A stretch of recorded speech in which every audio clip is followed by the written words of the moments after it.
Operator Rajesh ভাই, আমার সাথে কি দেখে লড়তে এলি? আরে পারবি না, পালিয়ে যা, বাড়ি পালিয়ে যা, নইলে থাকবে না জামা কাপড়, কিচ্ছু থাকবে না। अरे मालिक वो थोड़ा सा गलती हो गई।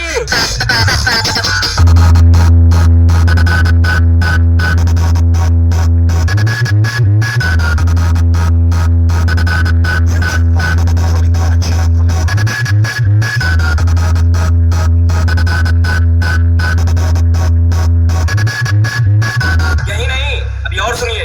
বাবু, তুই প্রীতম রিমিক্সের নাম শুনেছ? আরে হ্যাঁ বাবু, হ্যাঁ ঠিক ধরেছ, এটা প্রীতম রিমিক্সের জলবা। প্রীতম রিমিক্স, গোপীনাথপুরের।